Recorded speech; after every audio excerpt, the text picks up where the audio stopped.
စိတ်ရဲ့အညစ်အကြေးတွေကိုစင်ကြယ်စေနိုင်တဲ့ဒီသဘာဝစွမ်းအားတွေဟာမိမိတို့တဏ္ဍာမှာမဖြစ်သေးရင်ဖြစ်အောင်လုပ်ဖို့ဖြစ်ပြီးလို့ရှင်ခိုင်မာအောင်ကြီးထွားလာအောင်လုပ်ဖို့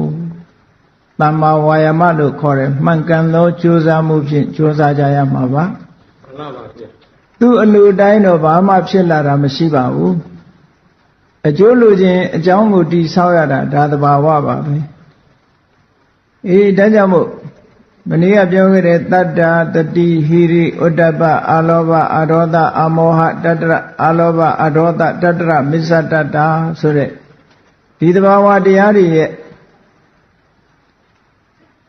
စွမ်းဆောင်နိုင်မှုတွေကိုဟောပြောပြီးခဲ့ပြီဒီကနေ့အစုံလိုက်ဟောထားတဲ့သဘာဝတရား6မျိုးရဲ့စွမ်းရည်တတ္တိတွေကိုကာယပတ္တတိစိတ်တပတ္တတိပတ္တတိလို့ဆိုတာငြိမ်းချမ်းမှုကာယပတ္တတိဆိုတာစေတသိက်တွေရဲ့ငြိမ်းချမ်းမှုစေတသိက်အစုရဲ့ငြိမ်းချမ်းမှုစိတ်တပတ္တတိစိတ်ရဲ့ငြိမ်းချမ်းမှုစိတ်နဲ့စေတသိက်ဟာဆောင်ရွက်ပုံချင်းကိစ္စချင်းသင်ပြင်လက္ခဏာချင်းမတူလို့ခွဲပြောရပေမဲ့စိတ်နဲ့စေတသိက်ဟာအမြဲတမ်းရှင်တွဲနေကြတာဖြစ်ပါမှန်ပါပါကာယပတ္တတိစိတ်တပတ္တတိလို့ဆိုတဲ့နေရာမှာကျမ်းဂန်များကကာယဆိုတာအစုဆိုတဲ့အဓိပ္ပာယ်နဲ့စေတသိက်အစုကိုယူတယ်စိတ်တပတ္တတိဆိုတာစိတ်တနည်းအားဖြင့်ပြောမယ်ဆိုရင်ကာယပတ္တတိကိုရုပ်ခန္ဓာကိုအစုကိုယူမယ်ဆိုလို့ရှိရင်လည်းအဓိပ္ပာယ်ဖြစ်နိုင်တယ်လို့နောက်ပိုင်းဖွင့်ဆိုချက်ရှိတယ်အဲ့တော့ပတ္တတိဆိုတာလေးကိုပြောရအောင်ပတ္တတိဆိုတာငြိမ်းအေးမှုပဲကိုယ်စိတ်နှစ်ပါးငြိမ်းအေးနေမှုဘယ်လိုနေရာမျိုးမှာကိုယ်စိတ်နှစ်ပါးငြိမ်းအေးမှုဖြစ်တယ်လဲချမ်းသာဒုက္ခရလာတဲ့အခါမှာကိုယ်ရောစိတ်ရောငြိမ်းချမ်းတယ်ဆိုတာလူတွေခံစားရတယ်နော်မှန်ပါပါဗျပါမောဇာတဲ့ပီတိတဲ့ဒုက္ခတဲ့ပတ္တတိတဲ့ဒီလိုလာတာမှန်ပါပါကောင်းမြတ်တဲ့အာယုန်တစ်ခုပေါ်မှာရှင်းနှက်လို့ဝမ်းသာလို့ဝမ်းသာမှုအနုစားလေးကိုပါမောဇလို့ခေါ်တယ်ထိုဝမ်းသာမှုကစိတ်ထဲနှလုံးထဲမှာတသိမ့်သိမ့်ဖြစ်နေလို့ရှင်ပီတိလို့ခေါ်တယ်မှန်ပါပါတော့ပီတိဖြစ်တယ်နဲ့လူတွေခံစားမှုကြပါတယ်နော်မှန်ပါပါအဲ့ဒီပီတိဖြစ်လာတဲ့အခါကျတော့ကိုယ်ရောစိတ်ရောနေလို့ထိုင်လို့ကောင်းလာတာဒုက္ခကိုယ်စိတ်နေထိုင်လို့ကောင်းလာတဲ့အခါကျတော့ငြိမ်းချမ်းမှုဆိုတဲ့အရာသာလေးပေါ်လာတဲ့ပတ္တတိ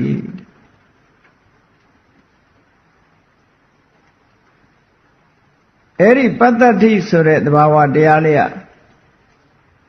ဘုဇင်9ပါးထဲမှာပတ္တတိတံပုဇင်ငောအမှန်တရားတွေကိုသိရှိဖို့အသိဉာဏ်ရဲ့အသိဉာဏ်ကိုစွမ်းဆောင်ပေးနိုင်တဲ့တရားတွေထဲမှာတစ်ခုပါဝင်ဖြစ်တယ်ဘုဇင်္ဂဆိုတဲ့အဓိပ္ပာယ်ကဘောဓိအင်္ဂဘောဓိဆိုတာထူးခြားတဲ့အသိဉာဏ်ကိုဘောဓိလို့ခေါ်တယ်ထိုထူးခြားတဲ့အသိဉာဏ်ဆိုတာဘာကိုပြောတာတုံးဆိုရင်အမှန်တရားကိုသိတာထူးခြားတဲ့အသိဉာဏ်ဒုက္ခဆိုတာသိတယ်ဒုက္ခရဲ့အကြောင်းဆိုတာသိတယ်ဒုက္ခချုပ်ငြိမ်းရာကိုသိတယ်ဒုက္ခချုပ်ငြိမ်းရာလမ်းစဉ်ကိုသိတယ်ဆိုတဲ့သစ္စာ၄ချက်အမှန်တရားကိုသိတာဘောဓိအဲ့ဒီဘောဓိကိုအထောက်အကူပြုတဲ့အင်္ဂါယဒါကိုဘုဇင်လို့ခေါ်တယ်နော်ဘောဓိအင်္ဂ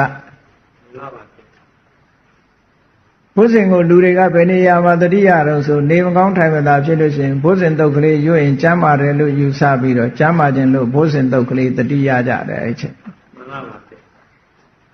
ဘာဖြစ်လို့တော့ဆိုတော့အထုပ်ပတ္တိလေးတွေစတိုရီလေးတွေကရှိတာ哦ရှင်မကသဗ္ဗမကျမ်းမာဖြစ်နေတဲ့အခါမှာမြတ်စွာဘုရားကဘုဇင်တရားသွားဟောတယ်ဟ ဟောလိုက်တဲ့အခါရှင်မကတ္တဗကြီးကျမ်းမာသွားတယ်နောက်အဲ့ဒီယောဂမျိုးထပ်မဖြစ်ဘူးတဲ့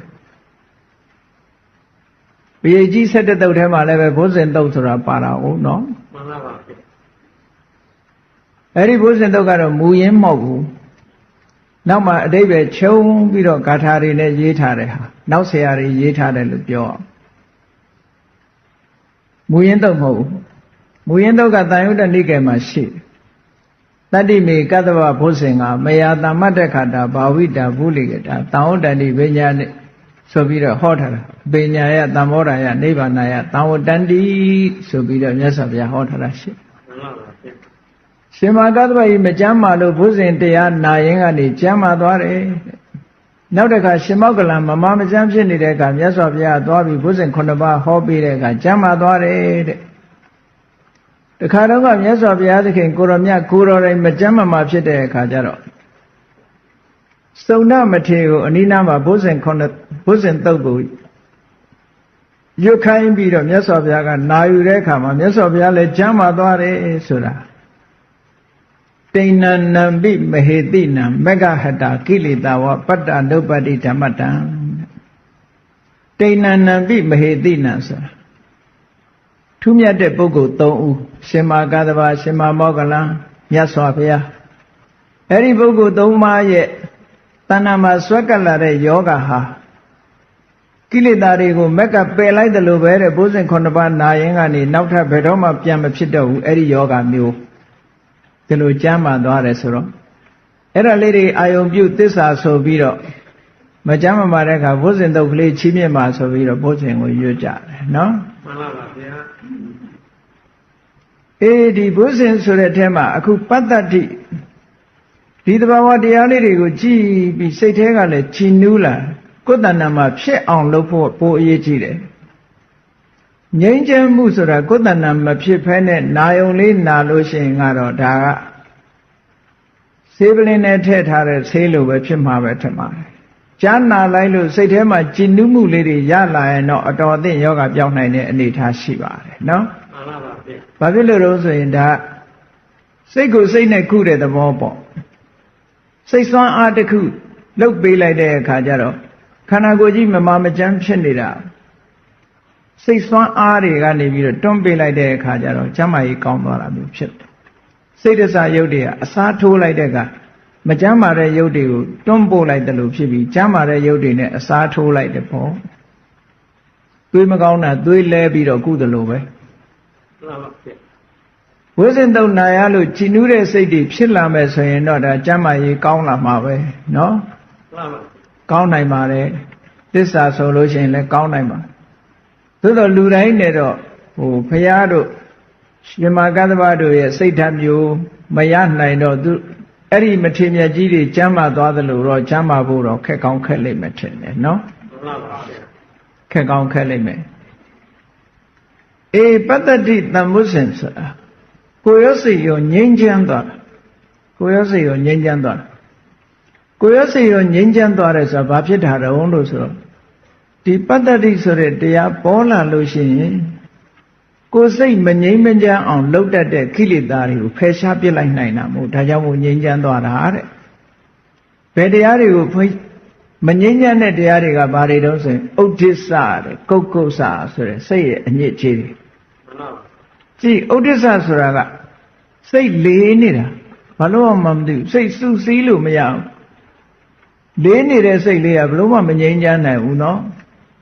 လူတွေတစ်ခါတတိထားမိကြတယ်ဩငါစိတ်တွေလေလိုက်တာဘာမှလည်းမသိဘူးနော်စူးစီးလို့လည်းမရဘူးဒီလည်းနေလို့ဟိုလည်းမနေခြင်းဘူးဟိုလည်းမသွားခြင်းဘူးဒီလိုတွေဖြစ်တတ်တယ်နော်စိတ်တွေလေးနေတာအဲ့ဒါဥဒိစ္စလို့ခေါ်တယ်အဲ့ဒီဥဒိစ္စဆိုတဲ့စိတ်လေးနေတာကိုတမာရီစွမ်းအားနဲ့နှိမ်နှင်းပြီးတော့ပြစ်လိုက်တဲ့အခါကျတော့ဟောဒီပတ္တတိဆိုတဲ့ငြိမ်းချမ်းမှုလေးကပေါ်လာနိုင်တယ်ဒါကြောင့်မို့ဟောဒီပတ္တတိကစိတ်လေးနေတဲ့ဥရိစ္ဆကိုဖယ်ရှားနိုင်တဲ့စွမ်းရည်တတ်ရှိပါတယ်နောက်တစ်ခုကကုက္ကုဆာတစ်စုံတစ်ခုနဲ့ပတ်သက်ပြီးလူတွေကစိတ်ထဲမှာပူပန်မှုလေးတွေရှိတတ်တယ်တခုအမှားလုပ်မိထားရင်လည်းထိုအမှားအတွက်ပူပန်တတ်တယ်လုံးတဲ့နာလေးတခုမလုပ်ဘဲနေပြီးရင်လည်းထိုမလုံးမိတာလေးအတွက်ပူပန်မိတတ်တယ်စိတ်ဆိုတာကတော်တော်ဆန်းတယ် ဥမာမဲ့လူတယောက်ကိုတခုပြောရမှာတခုပေးလိုက်ရမှာမပေးလိုက်မိရင်လည်းငါနဲ့တော့မေးလိုက်တာဖြစ်မှဖြစ်ရလေဟောပူပန်းနေပြန်နော်လုံးမိတာကြတော့လေငါမှားလိုက်တာပြောမိသွားပြီလုံးမိသွားပြီဘယ်လိုလုပ်ရမှမသိဘူးနဲ့ဟောစိတ်တွေပူပန်းနေတယ်အဲ့ဒီလိုကုက္ကုစကိုလို့ရတဲ့နဲ့တရားထိုင်နေတာဟုတ်လားရိတ်သာဝင်တာကိုအကျိန်20လောက်ရှိပြီဘာမှတမာရီတောင်မရဘူးနဲ့ဆိုပြီးတော့စိတ်တွေတွေးဒီလိုတွေးပြီးတော့စိတ်ပြက်တာလဲကုက္ကုစပဲဒါလဲကုက္ကုစလို့ခေါ်တယ်နော်ရှင်အနုရုဒ္ဓကိုရှင်သာရိပုတ္တရာထောက်ပြတယ်ရှင်အနုရုဒ္ဓကဒိဗ္ဗစက္ခုနဲ့စัจ java လာ1000ကိုကြည့်နိုင်တယ်တမာရီလည်းကောင်းတယ်တရားလည်းအားထုတ်တယ်ဒါပေမဲ့ဘာလို့ကိလေသာတွေမကုန်မှန်းမသိဘူးတဲ့ဘာဖြစ်လို့ရတ္တမေရတ္တဖို့ဉာဏ်ကိုမဆက်ရောက်မှန်းမသိဘူးလို့ဆိုတော့ရှင်သာရိပုတ္တရာထောက်ပြတယ်ငါစัจ java လာ1000ကိုဒိဗ္ဗစက္ခုနဲ့ကြည့်နိုင်တယ်ဆိုတာမာနဖြစ်နေတာတဲ့ငါမှတမာရီစွမ်းအားတွေဝီရိယတွေကော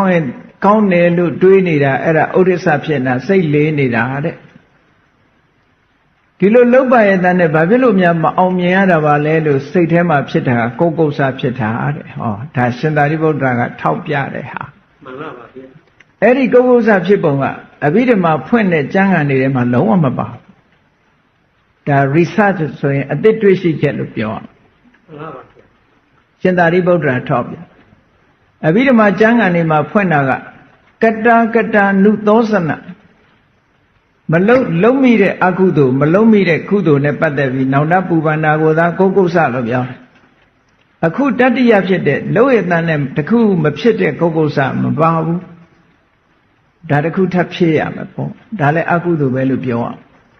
အဲ့ဒါဘယ်ကျမ်းမှာသွားတွေးရတော့လို့ဆိုတော့ခုတ်တကနိကေထဲမှာပါတဲ့သုလနိဋ္ဌိတတို့မဟာနိဋ္ဌိတလို့ဆိုတဲ့ပါဠိတော်တွေကိုဖွင့်ဆိုတဲ့ပါဠိတော်ကဖွင့်ဆိုတဲ့ကျမ်းမျိုးမှာသုလနိဋ္ဌိတမဟာနိဋ္ဌိတကျမ်းမှာသွားပါတယ်အဲ့ဒီအချက်ကဒါဖြည့်ဆက်ပြီးတော့မှတ်သားရမယ့်အချက်တစ်ခုပဲเนาะမှန်ပါပါဗျအေးတရားအထုတ်နေတာကြာပြီတမာရီလေးတောင်မရဘူးဝိပဿနာဉာဏ်လည်းမတက်ရဘူးဉာဏ်စဉ်လည်းမနာရဘူးဆိုပြီးတော့စိတ်ထဲမှာဖြစ်နေဒါကုက္ကုစဖြစ်တယ်လို့ပဲပြောရမယ်လောက်ရတဲ့နဲ့မအောင်မြင်တာအဲ့ဒီလိုဖြစ်နေတာမျိုးကိုဟောဒီပတ္တတိကဖယ်ရှားပြနိုင်ပါတယ်တဲ့ဒီပတ္တတိတရားဖြစ်လာပြီဆိုရင်အဲ့ဒီစိတ်မငြိမ်သက်တာတို့မငြိမ်ချမ်းတာတို့လုံးဝမဖြစ်တော့ဘူးဖြစ်နေသေးရင်ဒါမှဖြစ်သေးလို့ပဲဒီလိုမှတ်ရမယ်နော်မှန်ပါပါဒါမို့ဘုဇင်9ပါးထဲမှာပတ္တတိတန်ဖို့စဉ်ပတ္တတိဆိုတာစိတ်ငြိမ်းချမ်းတာဟာအသိဉာဏ်တိုးတက်ခြင်းရဲ့အကြောင်းပဲကိုယ်ရောစိတ်ရောငြိမ်းချမ်းတယ်ကဲနောက်တစ်ခုအဓိပ္ပာယ်တစ်ခုပြောမယ်ဆိုလို့ရှိရင်ပတ္တတိဆိုတဲ့ငြိမ်းချမ်းမှုလေးဟာတခါတရံရုပ်ခန္ဓာကိုယ်ကြီးကစလာတာရှိတယ်တခါတရံစိတ်ကစတာရှိတယ်လို့ဒီလိုပြောလို့ရတယ်ကြည့်လေရုပ်ကစတယ်ဆိုတာတခါတရံကြတော့နေရာထိုင်ခင်းမှာကောင်းကောင်းလေးတယောက်တည်းမှာတိတ်ဆိတ်ငြိမ်သက်နေတဲ့သစ်ပင်လေးအောက်ကိုပြစ်ကလေးနဲ့တယောက်တည်းထိုင်နေတဲ့အခါလေလေးကတဝူးတိုက်ကောင်းလိုက်တာစိတ်ထဲမှာဒီခန္ဓာကိုယ်အနေနဲ့ကဟုတ်လားငြိမ်းချမ်းလိုက်တာဖြစ်လာခန္ဓာကိုယ်အနေထားငြိမ်းချမ်းတော့ဘာဖြစ်တယ်စိတ်ကလေးကပါငြိမ်းချမ်းလာစိတ်ကလေးကပါငြိမ်းချမ်းလာအဲ့ဒါကြတော့ကာယပတ္တတိလို့ပြောလို့ရတယ်ပေါ့ဒါတနည်းပြောတာနော်မှန်ပါပါဗျနောက်တနည်းပြောရင်တော့ကိုယ်အနေထားကတော့ငြိမ်းချမ်းမှုမရှိဘူးတဲ့ဘာဖြစ်လို့လဲဆိုရင်ကြည့်လိုက်မယ်ဆိုလို့ရှိရင်တော့နေရာထိုင်ခင်းရလည်းကောင်းတာမဟုတ်ဘူးဆိုပါစို့မြတ်စွာဘုရားဗောဓိပင်အောက်မှာမြက်ကလေးခင်းထိုင်တာဟာဆိုဖာကြီးနဲ့ကြောင်းနဲ့ထိုင်ရသလားကောင်းပါမလားဘယ်ကောင်းမလဲနော်ညောင်မင်းအောက်မှာမြက်ကလေးခင်းထိုင်တာဘယ်ကောင်းမလဲနော်သို့တော်လည်းမြတ်စွာဘုရားဟာဒီစိတ်ထက်ကငြိမ်းချမ်းနေသည့်အတွက်ကြောင့်ခန္ဓာကိုယ်လည်းငြိမ်းချမ်းသွားတာပဲစိတ်ငြိမ်းချမ်းလို့ရှိရင်ခန္ဓာကိုယ်ကငြိမ်းချမ်းတယ်မှန်ပါပါစိတ်ပျော်လို့ရှိရင်ဘယ်နေရာပဲဖြစ်ဖြစ်ပျော်စရာကြီးလို့ဖြစ်နေတယ်ဟုတ်ကဲ့လားမှန်ပါပါလူတွေကကိုယ်စိတ်ပျော်တဲ့နေရာဆိုတာဘယ်လိုနေရာပဲဖြစ်ဖြစ်ပျော်သွားတာပဲအဲ့ဒါကိုစိတ်တပတ္တတိလို့ပြောလို့လည်းရနိုင်တာပေါ့ကာယပတ္တတိဆိုတာ ခန္ဓာကိုယ်ရဲ့ငြိမ်းချမ်းမှုကိုအကြောင်းပြုပြီးဖြစ်လာရင်ကာယပတ္တတိစိတ်ငြိမ်းချမ်းမှုကိုအကြောင်းပြုဖြစ်လာလို့ရှိရင်စိတ်တပတ္တတိလို့ရူပကာယတ္တပိပတ္တတိဝသေနလို့ဆိုတိကာကျော်ကျမ်းမှာအဲ့ဒါလို့လေးရေးထားတာရှိတယ်ဒါလည်းသဘာဝကြတဲ့ဟာတစ်ခုပဲပေါ့နော်မှန်ပါပါကာယကိုစေတသိက်အပေါင်းလို့ကျမ်းဂန်များမှာဆိုတော်လဲပဲရူပကာယတ္တပိဆိုတဲ့စကားလေးနဲ့ဒီကရောကျမ်းမှာပြောထားတာလေးကလက်တွေ့နဲ့လည်းပဲကြိုက်เสียအကြောင်းရှိပါတယ်ငြိမ်းချမ်းမှုဆိုတာရုပ်ခန္ဓာကစလာတာရှိတယ်စိတ်ကစလာရှိတယ်ဒီပတ္တတိဆိုတဲ့သဘာဝတရားသည်အတိညာဏ်တိုးတက်ဖို့ရာအတွက်အတိညာဏ်ဖြစ်ပေါ်ဖို့ရာအကြောင်းတစ်မျိုးဖြစ်တယ်လို့ဒီလိုမှတ်ရဩဒိစ္စကုက္ကုစဆိုတဲ့စိတ်ကိုညှဉ်းနှွမ်းစေတတ်တဲ့စိတ်ရဲ့အညစ်အကြေးတွေကိုဖယ်ရှားပြစ်နိုင်ပါတယ်ကာယပတ္တတိစိတ်တပတ္တတိကာယလဟုတာစိတ်တလဟုတာစေတသိက်တွေရဲ့ပေါ်ပါမှုကာယလဟုတာစိတ်ရဲ့ပေါ်ပါမှုစိတ်တလဟုတာဒီနှစ်ခုကခွဲပြောပေမဲ့လို့ခွဲလို့ရတာမဟုတ်ဘူးလူတွေကခွဲပြောလို့မရပေမဲ့လို့ခွဲပြောကြတယ်ဒီလိုပဲထုံးစံပဲဆိုပါစို့လူတယောက်ရဲ့စွမ်းရည်တတ္တိလို့ဆိုတဲ့အခါကျစွမ်းရည်တတ္တိနဲ့လူနဲ့ခွဲလို့ရပါမလားမရပါဘူးမရဘူးဒါပေမဲ့ခွဲပြောတာဒါရင်မကဘူးလေခွဲပြောတဲ့နေရာတွေအများကြီးဟုတ်လားလူကတော့နေကောင်းပါတယ်ဒူးမကောင်းဘူးဆိုတာမျိုးပြောတာမျိုးပေါ့လူလို့ပြောတဲ့ထဲဒူးပါပြီးသားပဲလေမှန်ပါပါတခါတည်းရလူတွေခွဲပြောလို့ရှိတယ်အဲ့ဒါမျိုးလိုပဲကာယပတ္တတိစိတ်တပတ္တတိစိတ်နဲ့စေတသိက်ခွဲပြောလိုက်တာပေါ့ဒါကတော့ပြောကြတာပဲလေဒီလိုပဲမှန်ပါပါအဲ့တော့ဒီနှစ်ခုဟာတကယ်လက်တွေ့မှာတော့ပေါင်းစပ်နေတယ်လို့ပဲမှတ်ထားတူတူလှုပ်ဆောင်နေကြတယ်ခွဲမရတဲ့အတွဲလို့ပြောရမှာနော်မှန်ပါပါခွဲမရတဲ့အတွဲဆိုတာဘာကိုပြောတာတုံးဆိုရင်ဆွဲတော်ရွက်မှန်ပါပါနှစ်ခုပေါင်းမှတရွက်ပဲမော်လားမှန်ပါပါအဲ့ဒါမျိုးပဲကာယပတ္တတိစိတ်တပတ္တတိတွဲနေတာအမြဲတမ်းနောက်တစ်ခုကာယလဟုတာစိတ်တလဟုတာကိုယ်ရဲ့ပေါ်ပါမှုစိတ်ရဲ့ပေါ်ပါမှုတနည်းအားဖြင့်စေတသိက်တွေရဲ့ပေါ်ပါမှုနဲ့စိတ်ရဲ့ပေါ်ပါမှုလို့ဒါပေါ်ပါမှုဖြစ်လာတယ်ဆိုရင်လေးလံမှုရှိလို့ပေါ့အဲ့ဒီလေးလံမှုဟာဘာတွေတုံးဆိုလို့ရှိရင်ဌိနမိတ်္တာတို့ဒါတွေဖြစ်လာလို့ရှိရင်စိတ်ဟာလေးလံလာစိတ်ဆုံးနှင့်လာပြီဆိုလို့ရှိရင်တရားအထုတ်တဲ့အခါတို့စိတ်မပါဘူးကုသိုလ်ကောင်းမှုလုပ်ဖို့ရစိတ်မပါဘူးဖြစ်လာလေးလံလာတယ်အဲ့ဒီလေးလံလာတယ်ဆိုတဲ့သဘာဝတရားတွေဒီကိလေသာစိတ်အညစ်အကြေးတွေကိုဟောဒီကာယလဟုတာစိတ်တလဟုတာဆိုတဲ့ဒီသဘာဝတရားစွမ်းအားထက်လာပြီဆိုရင်ဖယ်ရှားပြစ်နိုင်တယ်တဲ့အညစ်အကြေးကိုဖယ်ရှားတဲ့နေရာမှာဟုတ်လားဆပ်ပြာတွေကျင်ညာတဲ့အခါမှာအဲ့လိုကျင်ညာတယ်မဟုတ်လားဆပ်ပြာမှုန့်နေကျင်ညာတဲ့အခါမှာနော်ဆပ်ပြာမှုန့်ကျင်ညာတယ်လို့ပဲဟောဒီသဘာဝတရားတွေမှာလည်းပဲစိတ်အညစ်အကြေးတွေကိုဆေးကြောနိုင်တဲ့စွမ်းရည်တတ္တိတွေရှိတယ်ဒါကပိုက်ဆံနဲ့ဝယ်ရတာမဟုတ်ဘူးဆပ်ပြာမှုန့်ကပိုက်ဆံပေးမှရတယ်နော်မှန်ပါပါဒီသဘာဝတရားကကိုယ်တဏ္ဍာမှာဖြစ်အောင်လုပ်လို့ရတယ်ပေါ့ဘာနဲ့ဖြစ်အောင်လုပ်ရမလို့ဆိုရင်ခေါင်းကအာယုတစ်ခုပေါ်မှာစိတ်ဆိုင်ပြီးတော့ဒီသဘာဝတရားတွေဖြစ်လာအောင်ဩဒိစ္စတို့ကုက္ကုစတို့ဖြစ်လာရင်မဖြစ်အောင်ဖယ်ရှားပြီးတော့စိတ်ဆွမ်းအားတွေဒီဘက်ကတိုးမြင့်လာအောင်လုပ်ပေးတာကျင့်စဉ်ကတော့သမထကျင့်စဉ်နဲ့ဝိပဿနာကျင့်စဉ်ပဲဒါပဲနော်ကာယလဟုတာစိတ်တလဟုတာနောက်တစ်ခုကကာယမုဒုတာစိတ်တမုဒုတာတဲ့စေတသိက်ရဲ့နုညံ့ပျော်ပါမှုစိတ်ရဲ့နုညံ့ပျော်ပါမှုတဲ့စေတသိက်တွေရဲ့နုညံ့ပျော်ပါမှုစိတ်ရဲ့နုညံ့ပျော်ပါလာမှုနုညံ့လာမှုနုညံ့တယ်ဆိုတာနုညံ့ပျော့ပြောင်းတာပြောတာပျော့ပြောင်းပြောင်းလေးဖြစ်လာတာအဲ့တော့စိတ်ကဘယ်လိုနေရာခက်မှာတော့ဆိုလို့ရှိရင်ဒေါသထွက်တဲ့လူရဲ့စိတ်မခက်မှာဘူးလားခက်မှာပါတယ်ပြည့်ဟာပြောသူလက်ခံမှာမဟုတ်ဘူးစိတ်ဆိုးနေတဲ့အချိန်ဆိုသူကမားနေတာဟုတ်ကဲ့မှန်ပါပါပြည့် နောက်မာနဖြစ်နေတဲ့လူရဲ့စိတ်ရောမာတာပဲမာနဖြစ်တဲ့လူရဲ့စိတ်ကမာနေစာရီထဲမှာဘယ်လိုပြောလို့ဆိုရင်တန်ကြောင်းကြီးမွေထားတဲ့စပယ်ကြီးမွေလိုပဲတဲ့ခွေလို့မရတော့ဘူးဟုတ်လားအဲ့လိုမာတဲ့လူကရင်ကော့ပြီးတော့သွားတာလူကြီးသူမတွေရှိကုန်းလို့မရဘူးသူကမာနရှိလို့ရှိရင်ကုန်းလို့မရတော့ကော့တာပဲအဲ့ဒီမှာအဲ့ဒီလိုမာနရှိလာပြီဆိုလို့ရှိရင်တော့စိတ်ဟာပျော့ပြောင်းတာမျိုးမဖြစ်တော့ဘူးတဲ့လို့သလိုလုံးလို့မရထောင်နဲ့ဖြစ်နေတယ်ဟုတ်ကဲ့အဲ့ဒီထောင်နဲ့ဖြစ်နေတဲ့မာနဆိုတဲ့ကိလေသာစိတ်ရဲ့အညစ်အကြေးတစ်ခုကိုဟောဒီကာယမုဒုတာစိတ်တမုဒုတာဆိုတဲ့သဘာဝတရားကဖယ်ရှားပြနိုင်ပါတယ်ဒါကိုကိုယ်တဏ္ဍာမှာဖြစ်အောင်ထူထောင်ရမယ်စိတ်ဓာတ်နုညံ့တယ်ပျော့ပြောင်းတယ်သူဆိုင်ရာဆန့်ကျင်ဘက်သဘာဝတရားတွေကိုဖယ်ရှားပြတယ်ဒါက special ကိုပြောတာပေါ့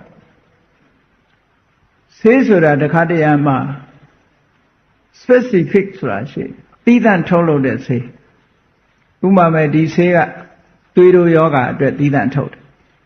ဒီဆေးကဆီးချိုယောဂအတွက်သီးသန့်ထုတ်တယ် general ကြတော့ဟောလားကြိုက်တာခဲတာအားလုံးပါရာစီတမော့လို့ပါတော့နော်ဘိုထရင်တို့ special ကြတော့မဟုတ်ဘူးဒီယောဂအတွက်သီးသန့်ထုတ်တယ် specific အဲ့ဒီလိုသီးသန့်လို့ပဲအခုဒီသဘာဝတရားလေးတွေကဆိုင်ရာကိလေသာတွေစိတ်ရဲ့အညစ်အကြေးတွေကိုဖယ်ရှားဖို့ရတဲ့သီးသန့်ကလေးတွေတဲ့ဒါလေးတွေကိုကြိုးစားပြီးတော့ထူထောင်ပေးရမယ်ကုသိုလ်စိတ်တွေဖြစ်လာတဲ့အခါမှာဟောဒီသဘာဝတရားလေးတွေကိုယ်တဏ္ဍာနဲ့မှရောက်လာနိုင်တယ်တဲ့ကာယမုဒုတာစိတ်တမုဒုတာကာယပါကုညတ္တာကာယကမ္မညတ္တာစိတ်တကမ္မညတ္တာကာယပါကုညတ္တာစိတ်တပါကုညတ္တာပါကုညတ္တာဆိုတာကစိတ်ရဲ့ဒီလိလနိုင်စွမ်းရှိလာတာကျမ်းမာတယ်ဆိုတဲ့အဓိပ္ပာယ်မျိုးပြောတာကာယပါကုညတ္တာစိတ်မကျမ်းမာမှုမရှိဘူးကျမ်းမာတယ်ဆိုတော့စိတ်နေမကောင်းတာမျိုးမရှိဘူးစေတသိက်နေမကောင်းတာမျိုးမရှိဘူးစိတ်နေမကောင်းဘူးဆိုတာရှိသေးတယ်နော်မှန်ပါဗျလူတွေကလူနေမကောင်းရင်သာဆေးတောက်လို့ရတာစိတ်နေမကောင်းတာကြတော့တစ်မျိုးကြည့်အဲ့ဒီစိတ်နေမကောင်းမှုကင်းသွားလို့ရှိရင်ကာယပါကုညတ္တာစိတ်တပါကုညတ္တာဆိုတဲ့ဒီသဘာဝတရားဟာစိတ်နေမကောင်းမှုကိုဖယ်ရှားပြနိုင်တယ်ဘာတွေကြောင့်စိတ်ကနေမကောင်းတာတော့ဆိုလို့ရှိရင်ကိလေသာတွေဖြစ်လာရင်စိတ်ကနေမကောင်းလောဘလွှမ်းနေတဲ့အခါဆိုလဲစိတ်နေမကောင်းဘူးလို့ပြောရမယ်ဒေါသလွှမ်းနေတဲ့အခါဆိုစိတ်နေမကောင်းအမှန်တရားကိုမသိလို့တွေ့ဝေးနေတဲ့အခါမှာဆိုလဲစိတ်နေမကောင်းဘူးလို့ပြောရမယ်အဲ့ဒါလို့နေမကောင်းတဲ့အခါမျိုးမှာကာယပါကုညတ္တာစိတ်တပါကုညတ္တာဒီတဘာဝတရားဖြစ်လာပြီဆိုလို့ရှိရင်စိတ်ဟာကျမ်းမာသွားတယ်လောကမှာစိတ်ကျမ်းမာဖို့ဆိုတာအရေးကြီးဆုံးပဲကိုကျမ်းမာဖို့ဆိုတာတော့လူတိုင်းမတတ်နိုင်ဘူးအချိန်အခါတိုင်းမတတ်ဘယ်သူမှမရှောင်နိုင်ဘူးတဲ့မှန်ပါပါယန္တာဖြစ်သွားပြီဆိုရင်လုံးဝစိတ်ကျမ်းမာတယ်ပုရုဇဉ်တွေကြတော့စိတ်မကျမ်းမာဘူးတဲ့ပုရုဇဉ်တွေကခန္ဓာကိုယ်အပြင်ထောင်လုံနေပေမဲ့လို့စိတ်ကျမ်းမာမှုကအားနည်းနေကြတယ်စိတ်ထဲမှာအနာတရားတွေဖြစ်ပြီးတော့နေကြတယ်ဒါကြောင့်မို့မြတ်စွာဘုရားကကိုမကျမ်းမာတာသိအရေးမပါပါဘူးတဲ့စိတ်ကျမ်းမာအောင်နေဖို့ကအရေးကြီးပါတယ်ဆိုပြီးနကုလပိတာတကာကြီးကိုဟောထားတာရှိတယ်လေမှန်ပါပါခန္ဓာကိုယ်ဆိုတာနာနာကျင်နာခိုက်တာထုံးစံပဲတဲ့စိတ်မနာစေနဲ့ပေါ့တဲ့ခန္ဓာကိုယ်နာကျင်နာပဲစေစိတ်မနာအောင်ကျင့်တယ်ဆိုတော့စိတ်ကျမ်းမာအောင်နေခန္ဓာကိုယ်မကျမ်းမာခြင်းခန္ဓာကိုယ်ဆိုတာတော့ဘာမှမတတ်နိုင်ဘူးတဲ့နော်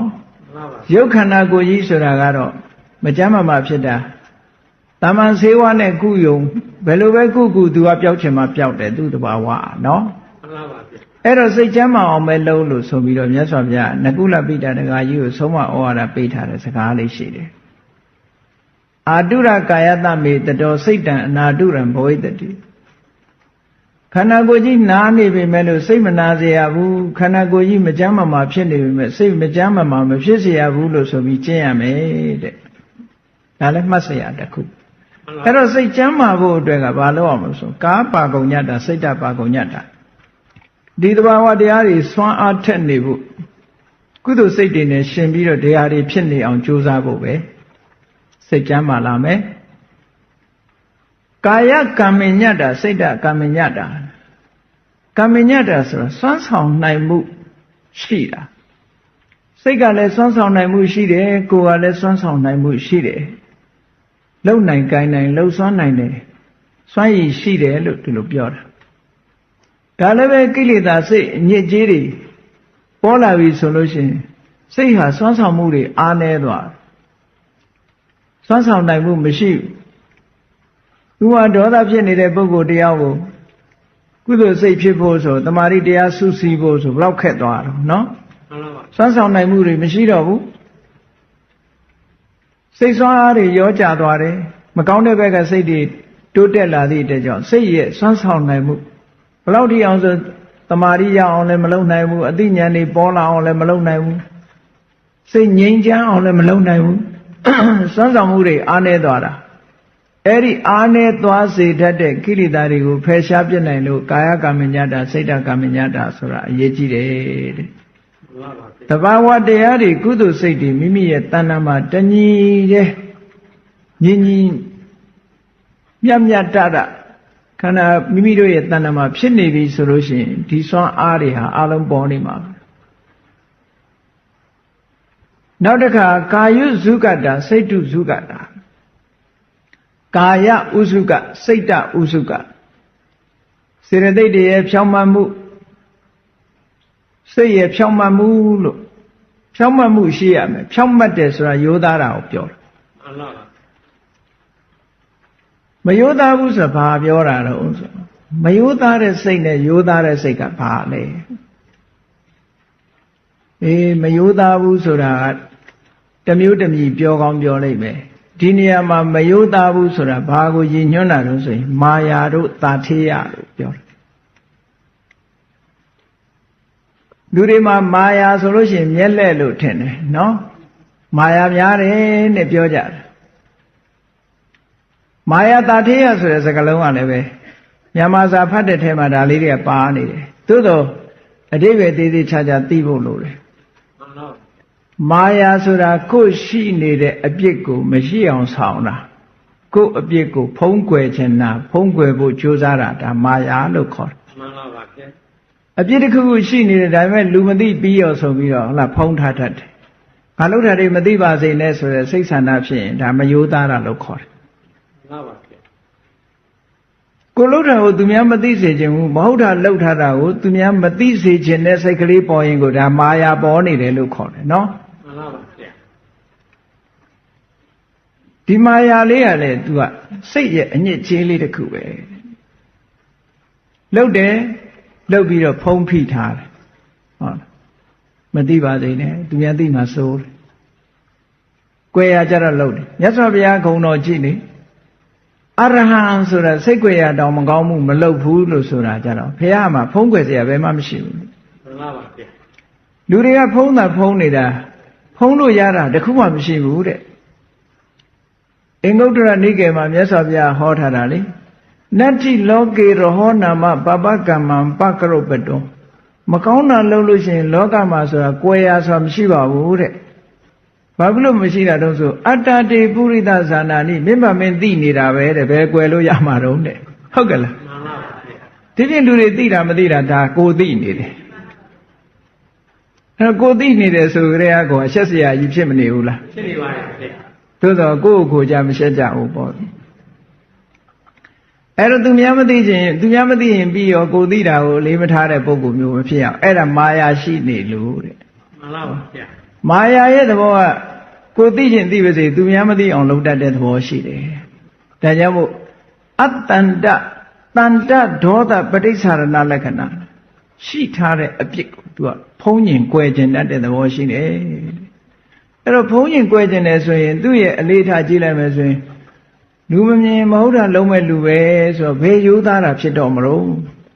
မှန်ပါဗျာကိုတောင်ရှက်ရမယ်ဆိုတာလစ်စီမော်လားမှန်ပါဗျာဟိရိဆိုတာကိုတောင်ပြန်ရှက်တာလေမှန်ပါဗျာအေးသဘာဝတရားတွေမှာသူကသူရှိတယ်နော်ဒါကြောင့်မို့လို့ ကာယုဇုကတ္တာစိတ်တုဇုကတ္တာဆိုတာတကယ့်ကိုရိုးသားတာကိုတောင်မလိမ်ဘူးလို့ပြောတာသူများမလိမ်တာအသာထားလူတိုင်းကကိုတော့လိမ်တတ်ကြသေးတယ်နော်မှန်ပါပါဗျာသူများမလိမ်ရင်တော့ကိုတော့လိမ်တတ်သေးတယ်ကိုလိမ်တာအဲ့ဒါမုဒ္ဒဝါဒတော့မဖြစ်ပေမဲ့မာယာပေါ့မှန်ပါပါဗျာနောက်တစ်ခုကတာထေးရတယ်တာထေးရဆိုတာဘယ်လိုဟာတော့ဆိုသူကမာယာနဲ့မတူဘူးတာထေးရကြတော့ကိုမရှိတဲ့ဂုဏ်နဲ့ထုတ်ကြွားခြင်းတဲ့လူမျိုးဟုတ်လားပတ်စံမရှိဘဲနဲ့ပတ်စံမချမ်းသာပြီပဲလို့သူပတ်စံချမ်းသာတယ်ဆိုပြီးလေလုံးထွားပြောတဲ့လူမျိုးရိတ်တာမှာတရားတွေပါတွေသွားပြီးတော့ကြာဏနာအာထုတ်တာမဟုတ်ဘဲနဲ့ရိတ်တာဗတခါဝင်ပြီးပြီလို့ပြောတဲ့ပုဂ္ဂိုလ်မျိုးလို့တမာရီတရားဟုတ်တိပတိမဖြစ်ဘဲနဲ့အမလီသူတရားထိုင်လိုက်တာတဏှာကြီးလုံးစိတ်ကိုငြိမ်းနေတာပဲလို့ပြောတဲ့ပုဂ္ဂိုလ်မျိုးလို့အဲ့ဒါမျိုးကိုမရှိတာကိုအရှိလို့ပြောလို့ရှိရင်တာထေးရလို့ခေါ်တယ်မှန်ပါပါဗျာဘုန်းကြီးတွေဆိုရင်လည်းဓမ္မစရိယမအောင်မနဲ့အောင်တယ်လို့ပြောတာမျိုးဘွဲမရဘဲနဲ့ရတယ်လို့ပြောတာမျိုးတို့ဟုတ်ကဲ့လားမှန်ပါပါသမတဘဲနဲ့တတ်တယ်လို့ပြောတာမျိုးဆိုရင်ဒါတာထေးရမယ်ဘုန်းကြီးလူမရှိတဲ့ကုံထုတ်ပြောတဲ့ပုဂ္ဂိုလ်မျိုးကဒါတာထေးရလို့ခေါ်တယ်တဲ့အဲ့ဒီမာယာတာထေးရရှိနေလို့ရှိရင်လူဟာရိုးသားတာဆိုတာမရှိဘူးဖြောင့်မတ်တာဆိုတာမရှိဘူးကောက်ကျစ်နေတယ်လို့ပဲပြောရတယ်မှန်ပါဗျာဒါကြောင့်မို့လို့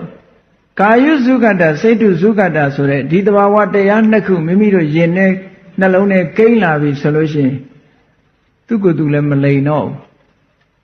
မရှိတာလည်းအရှိလုပ်ပြီးမပြောဘူးရှိနေတဲ့အပြစ်တွေကိုလည်းဖုံးမနေဘူး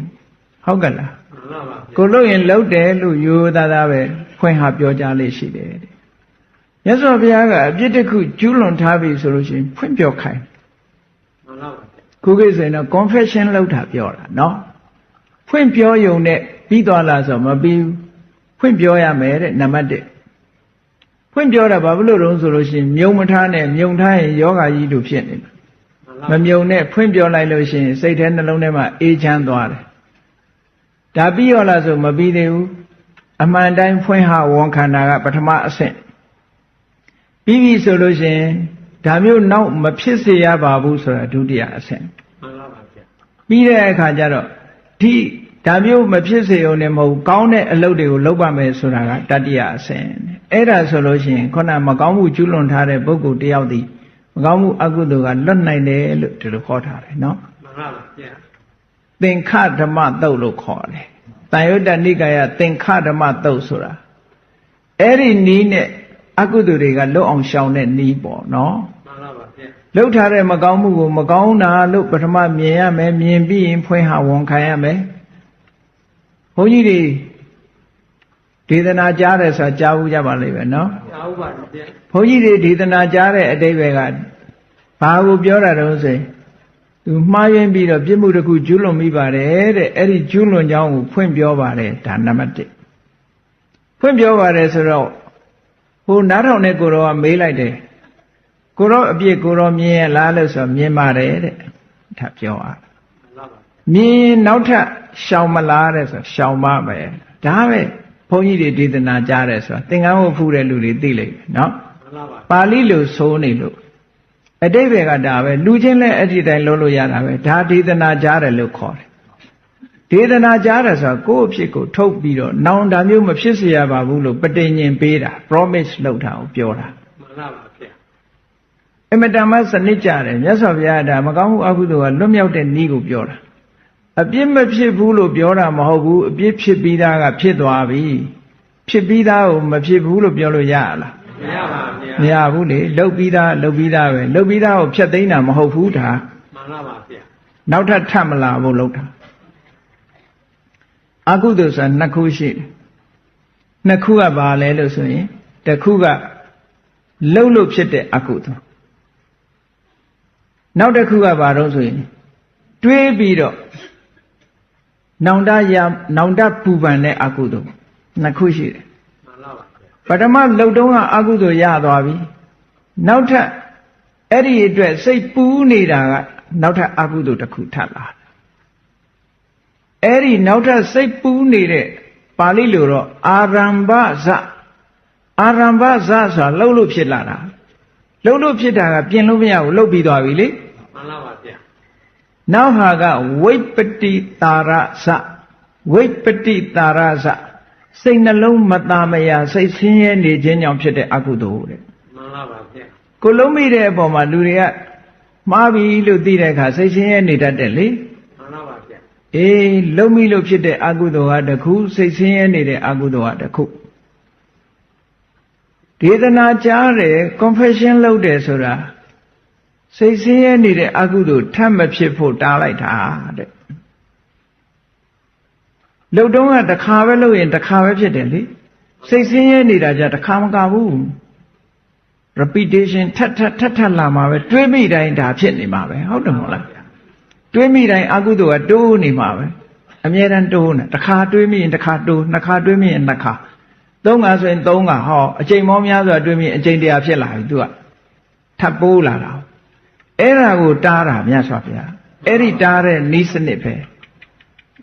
ဘယ်သူပဲဖြစ်ဖြစ်အကုသိုလ်ဟာရှောင်ကျင်လို့ရှိရင်လှုပ်ထားတာတော့မှားပါတယ်မှားတာဆိုတာကိုလက်တွေ့သိပါတယ်ဝန်ခံတယ်မှားကြောင်းဝန်ခံတယ်နောင်ဒါမျိုးမလုပ်ပါဘူးဝန်ခံချက်ပေးရမယ်ကောင်းတာတွေကြီးပဲဆက်ပြီးတော့လုပ်မယ်ဟောအကုသိုလ်ကနေပြီးတော့တဖြည်းဖြည်းကောင်းတာတွေကနေမကောင်းတာတွေကိုတွန်းဖယ်ထားသည့်အတွက်ကြောင့်ပျောက်သွားတာတော့မဟုတ်ဘူးနော်မှန်ပါပါဗျာခုနကလူကဖွင့်ပြောလိုက်တဲ့အခါကျလို့ရှင်ရင်နဲ့ပေါ့မသွားဘူးလားပေါ့သွားပါရဲ့အဲ့ဒါအကျိုးကျေးဇူးပဲဖွင့်ဟဝန်ခံလိုက်ပြီးတော့နောင်မလုပ်ပါဘူးဆိုရင်ရင်နဲ့ပေါ့သွားတယ်ဒီပြဿနာတစ်ခုငြိမ်းသွားတယ်လို့ရှိတယ်ပေါ့နော်မှန်ပါပါဗျာရှေ့တော့မလုပ်ပါဘူးလို့ပြောကြွယ်ရကြလုံးပြန်ရောဆိုရင်မဟုတ်သေးဘူးအဲ့ဒါတော့ထပ်လာနေအောင်ပါပဲအဲ့တော့ဒီမာယာတို့တာထေယတို့ဆိုတာမယိုးသားတဲ့သဘာဝတရားတွေဖြစ်သည့်အတွက်ကြောင့်အဲ့ဒီမယိုးသားတဲ့သဘာဝတရားတွေကိုဖယ်ရှားပြစ်နိုင်တာဒါကာယုစုကတာစိတ်တုစုကတာလို့ခေါ်တယ်အဲ့ဒီသဘာဝတရားတွေဖြစ်လာလို့ရှိရင်ခုနမာယာတာထေယဆိုတဲ့ကိလေသာစိတ်အညစ်အကြေးတွေဟာပျောက်ကင်းသွားနိုင်ပါတယ်တဲ့ဒါတွေကိုခိုင်မာအောင်တည်ဆောက်ဖို့လိုတယ်လို့ဆိုလိုတယ်ကောင်းတဲ့စိတ်တွေဖြစ်တိုင်းဖြစ်တိုင်းမဟာကုသိုလ်စိတ်ဖြစ်တိုင်းဖြစ်တိုင်းဒီသဘာဝတရားတွေပါတယ်သို့သောစွမ်းရည်တတ္တိထက်တာမထက်တာလေးတော့ရှိအခြေခံအားဖြင့်တော့ပါတယ်လို့ဒီလိုပြောကဲကောင်းပြီနောက်ထပ်ပြောစရာပါရှိသေးတုံဆိုရင်အလုံးသိကြတဲ့ထဲကဗြဟ္မဝိဟာရတရား၄ပါးတဲ့ကကရုဏာတဲ့မုဒိတာတဲ့မုထုဆိုတာတချောင်းငင်နဲ့ရေးရင်ပျော့ပြောင်းတာဒါကလုံးကြီးတင်နဲ့ရေးတာမုဒိတာကရုဏာနဲ့မုဒိတာကရုဏာကိုတချို့ကကာကြီးနဲ့မရေးဘဲနဲ့ခါငယ်နဲ့ရေးပြီးကရုဏာလို့လုပ်သေးတယ်အဲ့ဒါမဟုတ်ဘူးကာကြီးနဲ့ရေးရမယ်ကရုဏာကရုဏာဆိုဗမာလိုပြန်တယ်ကျင်နာတနာခြင်းဆိုတဲ့အဓိပ္ပာယ်ရတယ်ကျင်နာတနာတယ်ဆိုတာဘာရဲ့ဆန့်ကျင်ဘက်တုံဆိုရက်ဆက်ချမ်းကြုံမှုရဲ့ဆန့်ကျင်ဘက်ပဲလေမှန်ပါပါဗျာလောကမှာရက်ဆက်ချမ်းကြုံတာအတနာကျင်နာမဲ့ပြီးတော့တရိစ္ဆာန်ဘောပဲဖြစ်ဖြစ်လူချင်းချင်းပဲဖြစ်ဖြစ်ရက်ဆက်ချမ်းကြုံတာဆိုလို့ရှိရင်ကောင်းတော့မှမဟုတ်တာပဲလေမှန်ပါပါဗျာကျင်နာတနာတဲ့စိတ်ဟာမောမြတ်တဲ့စိတ်ပဲရက်ဆက်ချမ်းကြုံတဲ့စိတ်ကမောမြတ်တဲ့စိတ်မဟုတ်ဘူးတဲ့အဲ့ဒါကြောင့်မို့လို့ကရုဏာဆိုတာရက်ဆက်ချမ်းကြုတ်တဲ့ဒေါသကိုဖယ်ရှားပြစ်နိုင်တာဖြစ်သောကြောင့်ညှင်းဆဲလိုတဲ့ဝိဟိတတရားမျိုးကိုဖယ်ရှားပြစ်နိုင်တယ်စိတ်ထဲမှာရက်ဆက်တဲ့သဘာဝဒီစိတ်အညစ်အကြေးကိုကရုဏာကဖယ်ရှားပြစ်နိုင်ပါတယ်ကရုဏာဆိုတာကဘာနဲ့သွားနီးတုံဆိုလို့ရှိရင်တဏှာရာနဲ့ဝမ်းနေတာသွားနီးတတ်တယ်အဲ့ဒါတဏှာရာဟာဝမ်းနေတဲ့အဆင့်မရောက်စေရဘူးမှန်ပါပါဗျာ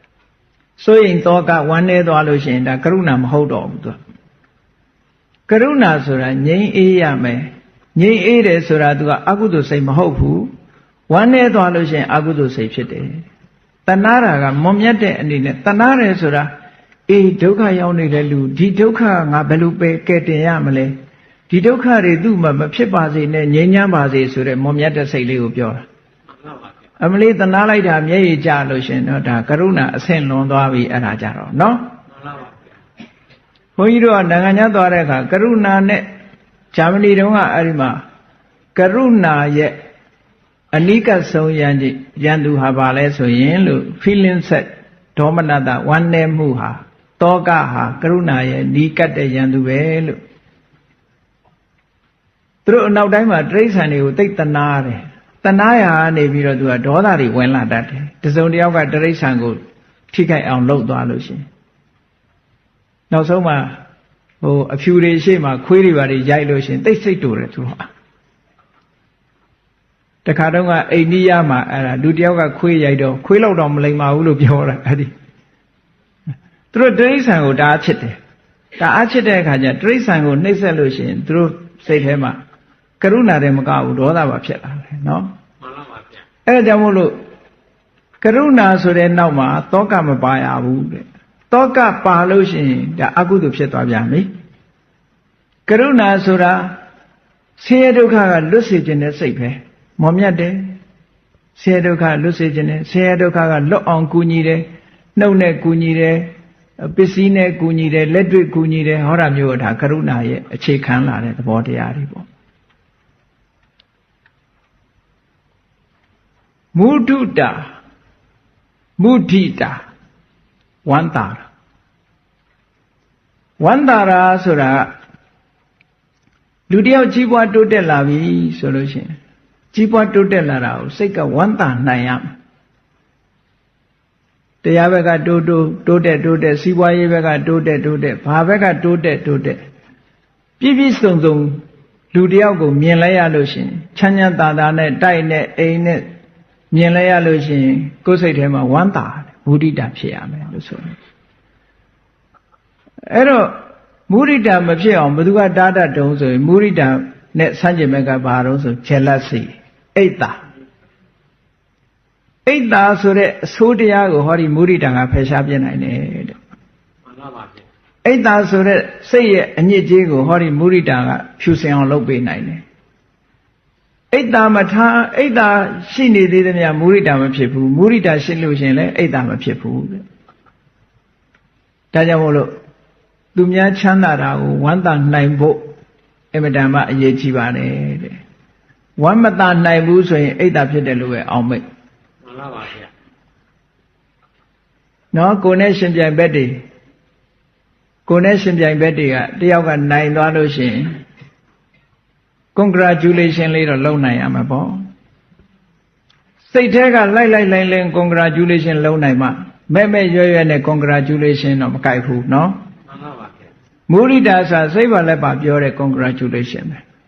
ကိုပြိုင်ဘက်ထဲမှာကိုကနိုင်သွားလို့သူကနိုင်သွားလို့ရှိရင်ကိုကဝမ်းသာနိုင်ရမယ်လို့ဆိုလို့တယ်အဲ့ဒီလူကိုဖက်လဲတကယ်မင်းငါနဲ့တော်တယ်ဆိုတာအတိမတ်ပြုတ်တယ်ပေါ့ပြိုင်ဘက်တွေမှာလည်းအဲ့လိုအတိမတ်ပြုတ်အဲ့လိုအတိမတ်မပြုတ်နိုင်ဘူးဆိုရင် jealousy ဆိုတဲ့အိတ်တာဖြစ်ပြီးတော့ဒေါသတွေပါတွေဝင်ပြီးတော့တခါတော့ကလေစကိတ်စီးတဲ့အမျိုးသမီး2ယောက်တယောက်ကချန်ပီယံနောက်တစ်ယောက်ကနေပြီးတော့သူ့တဲ့တာမဲ့အနေထားရှိတဲ့အခါကျလူဆိုးငားပြီးတော့ခြေတော့ကျိုးအောင်ရိုက်ခိုင်းတာကဘာမှာဖြစ်ခဲ့ဘူးတယ်လေ မှန်လားပါဗျာ ဟောအဲ့ဒါအိတ်တာကြောင့်ဖြစ်သွားတယ်ကိုလာပြိုင်မဲ့လူဆိုရင်တော့မလို့ချင်ဘူးသူကဖယ်ရှားပစ်ခိုင်းအဲ့တော့အိတ်တာရဲ့ဟာကလည်းပြဿနာအများကြီးတက်တတ်တယ်ဒါကြောင့်မုဒိတာပွားပါတဲ့ society လို့ဆိုတဲ့လူရဲ့အတိုင်းအဝိုင်းထဲမှာနေတဲ့အခါမှာအလုံးပေါ်မှာအကျိုးလိုလားတဲ့စိတ်မွေးရမယ်မေတ္တာလို့ခေါ်တယ်အလုံးကောင်းစားစေခြင်းနဲ့အလုံးပေါ်မှာအမုန်းမရှိဘူးဘယ်သူပေါ်မှာမမုန်းဘူးအလုံးရဲ့အကျိုးစီးပွားကိုလိုလားတယ်ဆိုမေတ္တာရှိရအဲ့လိုမေတ္တာထားတဲ့ထဲမှာတချို့ကကိုယ်ရဲ့နှိမ့်ကျသွားတယ်သို့မဟုတ်ဆင်းရဲဒုက္ခရောက်သွားတဲ့ပုံမှာအကျဉ်းနာသနာရှိရမယ်ဖေးမရမယ်အဲ့ဒီပုဂ္ဂိုလ်မျိုးမပြည့်မစုံဖြစ်နေရင်ကိုတတ်နိုင်တယ်များဖေးမမယ်ကူညီမယ်ဟောတာကရုဏာတိုးတက်ကြီးပွားသွားတဲ့ပုဂ္ဂိုလ်ကြတော့အပြစ်မပြောလိမ့်နဲ့မုဒိတာဝမ်းသာရမယ်လို့ဒီလိုပြောတာနော် မှန်လားပါဗျာ ဘလောက်ကောင်းတဲ့ကိုချင်းတရားတွေလဲဆိုတာစဉ်းစားကြည့်တယ်လူစိတ်မှာချမ်းသာစရာကြီးပဲအကုန်လုံးအလွန်မော်မြတ်တာဒါကြောင့်မို့လို့ဗျမဝိဟာရလို့ခေါ်တာမြင့်မြတ်သောနေထိုင်ခြင်းလို့ပြောတာ မှ ဒီတရားတွေနဲ့နေလို့ရှိရင်မြင့်မြတ်တယ်လို့ပြောတာနော် မှန်လားပါဗျာ မနေ့ကဥပိ္ပခာအကြောင်းပြောပြီးပြီအခုမှတော့ဟုတ်လားကရုဏာရဲ့မုဒိတာရဲ့ဒါဟာအပ္ပမညာစေတသိက်လို့ခေါ်တယ်တဲ့အပ္ပမညာဆိုတာအတိုင်းတာပမာဏအကန့်အသတ်မရှိတဲ့အာယုံပေါ်မှာအခြေခံတည်ဆောက်ရမှာလို့ဘာလို့ဆိုတော့လောကမှာရှိတဲ့တတ္တဝါတွေကအကန့်အသတ်မှမရှိတာအများကြီးပဲ မှန်ပါဗျာ လူသားတွေပေါ်ထားရမယ်တိရစ္ဆာန်တွေပေါ်မထားရဘူးဒီလိုမရှိဘူးမြန်မာလူမျိုးတွေပေါ်မှာသာထားရတယ်ဒီပြင်လူမျိုးတွေပေါ်မှာမထားရဘူးလို့ဒီလိုလည်းမရှိဘူးလူတွေပေါ်မှာသာထားတယ်နတ်တွေပေါ်မှာထားเสียမလိုဘူးလို့လည်းဒီလိုမရှိဘူးအဲ့တော့အကန့်အသတ်မရှိရတဲ့ဘောင်ခတ်ထားတာမရှိပဲနဲ့တတ္တဝါတွေအားလုံးပေါ်မှာတညီတဲ့ကောင်းကျိုးချမ်းသာလိုလားတာမေတ္တာတညီတဲ့အားလုံးရဲ့ဆင်းရဲဒုက္ခကကင်းစေချင်တာကရုဏာအားလုံးကြီးပွားနေတာကိုဝမ်းသာနိုင်တာမုဒိတာစည်းစိမ်ဥစ္စာတွေကဘယ်သူမှမဆုပ်ကြပါစေနဲ့ရထားတဲ့အခြေအနေကောင်းတွေပြက်ပြားမသွားပါစေနဲ့ဆိုတာဒါမုဒိတာနော်များသောအားဖြင့်ပို့ကြတာမေတ္တာတော့ပို့ကြတာပေါ့အဲ့တော့ကရုဏာပို့ခြင်းဘယ်လိုပို့ရမှာလို့ဆိုဒုက္ခမုစ္ဆန္တုဆင်းရဲဒုက္ခကလွတ်ကြပါစေ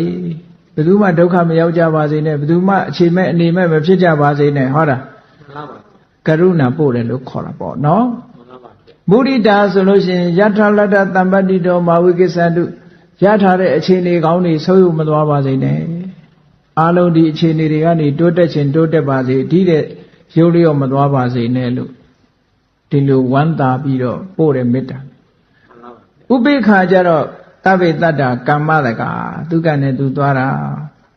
ငါတနာနေလို့လည်းဖြစ်တာမဟုတ်ဘူးဆိုရင်လှုပ်เสียရှိတာလှုပ်ပေးတယ်ဥပိ္ပခာကနော် မှန်လားပါ ချစ်ချင်းမုန်းချင်းဆိုတဲ့ဘက်လိုက်တာမျိုးတွေမရှိဘူးသူစိတ်မှာ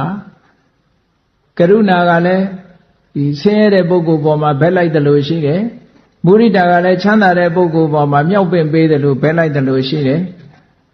မေတ္တာကလည်းပဲစိတ်ထဲမှာကောင်းကျိုးချမ်းသာတွေဖြစ်စေချင်တာဆိုတော့စိတ်ရဲ့လှုပ်ရှားမှုလေးတစ်ခုဖြစ်တယ်ဥပိ္ပခာဆိုတာတော့မဟုတ်ဘူးဓာတ်တူညီများအားလုံးဟာကံပေါ်မှာအခြေတည်နေတယ်လှုပ်ရှားရှိတာသူလှုပ်ပေးတယ်သူကဒီစိတ်မှာ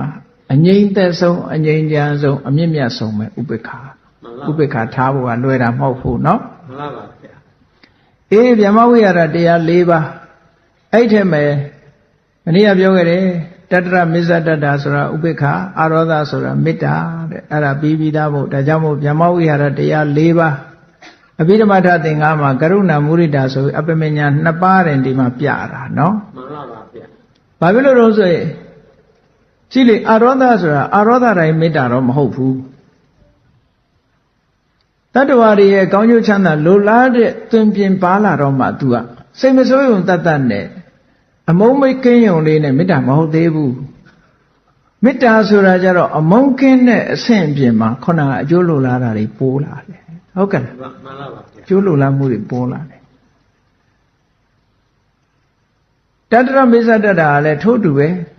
သဘာဝတရားတွေသူစွမ်းဆောင်မှုတွေတညီတည်းဖြစ်နေုံနဲ့ဥပိ္ပခာဆိုတာမဟုတ်သေးဘူးသူ့ကိုတိုးတက်လာအောင်လုပ်လိုက်တဲ့အခါကျတော့ခုနကအမုန်းတို့အချစ်တို့နှစ်ခုကွဲငြိမ့်သွားပြီးတော့တည်ငြိမ်မှုရရှိသွားတာအဲ့ဒါကြောင့်မဥပိ္ပခာလို့ခေါ်တာ မှန်လားပါဗျာ ပွားများမှရတဲ့ဟာမျိုးပေါ့အေးကောင်းပြီနောက်တစ်ခုကဘာတော့လို့ဆိုလို့ရှိရင်ဝိရတိစေရသိက်၃ခုလို့ခေါ်တယ်အဲ့ကရုဏာနဲ့မုဒိတာကစိတ်တစ်ခုကိုရှင်တဲ့အခါမှာသူတို့နှစ်ခုတစ်ပြိုင်တည်းမဖြစ်နိုင်ဘူးတဲ့ဟုတ်တာပေါ့တဏှာနဲ့ဝမ်းသာတာတွဲလို့ရပါ့မလား မရပါဗျာ အေးတယောက်ကိုလူတယောက်တည်းကိုတဏှာလဲတဏှာတယ်ဝမ်းလဲဝမ်းသာတယ်ဆိုမဖြစ်နိုင်ဘူးနော် မှန်လားပါဗျာ ဒီလူဆင်းရဲဒုက္ခရောက်တာဝမ်းသာလိုက်တာလို့ပြောလို့မရဘူး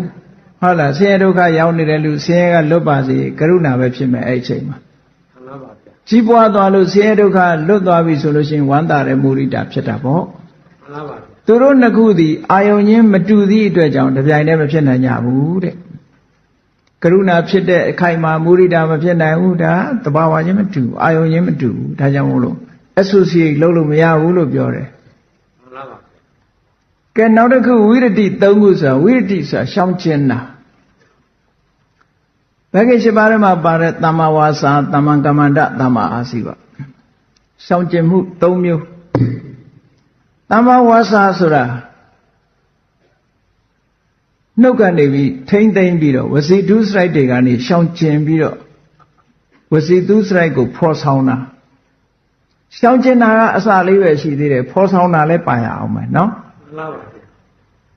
ဖော်ဆောင်တာကိုမေ့မနေနဲ့ရှောင်ယုံတက်တက်နဲ့ကတော့အိတ်နေရင်လည်းရှောင်တာပဲလေအိတ်နေရင်ဘယ်သူလိန်တော့ လိမ့်ပါဗျာ လိန်မှုလေလိန်မှုမဖြစ်ဘူးအိတ်နေတဲ့အချိန်သူများလည်းအတင်းမပြောဘူးအိတ်ပြောနေ မှန်လားပါ တမ္ပပလာပါလည်းမရှိဘူးဟုတ်ကဲ့ မှန်လားပါဗျာ ဖရုဒဝါစာဆဲတာရေးတာရှိရလား မရှိပါဘူးဗျာ ရောင်ပြီးဆဲတဲ့လူတော့ရှိကောင်းရှိလိမ့်မယ်အဲ့တော့ဒါတွေကရှောင်ယုံနေမဟုတ်ဘူးဆောင်းဖို့ရရှိသေးတယ်သမ္မာဝါစာဆိုတာကြည်သမ္မာဝါစာလို့ပြောထားတာကမှန်ကန်သောစကားမှန်ကန်သောစကားကိုဆိုရမယ်မှန်ကန်သောစကားကိုဆိုတာဟာမမှန်မကန်သောစကားကိုဆိုခြင်းမှရှောင်တယ်လို့ဒီလိုအဓိပ္ပာယ်ပြောတာမိစ္ဆာဝါစာကိုရှောင်တယ်ဒါဖြင့်မိစ္ဆာဝါစာဆိုတာဘယ်နှမျိုးရှိတုံးဆိုရင်ဒီလိန်ပြောတာမိစ္ဆာဝါစာမှားရွေးတဲ့စကားနော် မှန်လားပါဗျာ လိန်ပြောတယ်လိန်ပြောတယ်ဆိုတာအမှန်ကိုအမှားလို့ပြောတာမရှိရှိလို့ပြောတယ်ရှိရင်မရှိဘူးပြောတယ်ဒါလိန်တယ်လို့ခေါ်တယ်နော် မှန်လားပါဗျာ လိန်တယ်ဆိုတာအမှန်ကိုပြောင်းပြန်ပြန်ပြောတာကိုအလိန်လို့ပြောတာ မှန်လားပါဗျာ သို့သောသူကလည်းလိန်တာကလည်းပဲအပြစ်ကြီးတာနဲ့အပြစ်မကြီးတာတခုရှိသေးတယ်တခါတည်းတချို့ကကြောက်လို့လိန်ပြောတာအဲ့ဒါကသိပြီးတော့အပြစ်မကြီးဘူးရည်စရာအနေနဲ့လိန်ပြောတယ်သိတော့အပြစ်မကြီးဘူးရှိစရာလိန်ပြောတာတို့လေလုံးထွားပြီးတော့လိန်ပြောတာတို့အဲ့ဒါတွေအသိအဖြစ်မကြည့်ဘူးဘယ်လိန်လီမှုကအပြစ်ကြီးတော့ဆိုတရားယုံတက်ပြီးတော့မဟုတ်တဲ့သက်သေထွက်တာသူတစ်ပါးဒုက္ခရောက်တော့အောင်လုပ်ရင်တော့အဲ့ဒါအပြစ်ကြီးတယ်တဲ့အဲ့ဒီလိန်လီမှုကအပြစ်ကြီးဆုံးပဲ မှန်လားပါဗျာ သူတစ်ပါးရဲ့အကျိုးပျက်စီးသွားအောင်လုပ်တဲ့လိန်လီမှုကအပြစ်ကြီးဆုံးပဲတဲ့ဒါကိုပြောတာနော် မှန်လားပါ စေတီယမင်းကြီးမြေမျိုးရဲဆိုဟိုတစ်ဖက်သားပျက်စီးသွားအောင်လုပ်တာအဲ့ဒီခေတ်ကလည်းအမတန်တန်ရှင်းတဲ့ခေတ်ဆိုမြေမျိုးတာပေါ့အခုခေတ်တော့မြေကတော့နားယူသွားပြီမမျိုးတော့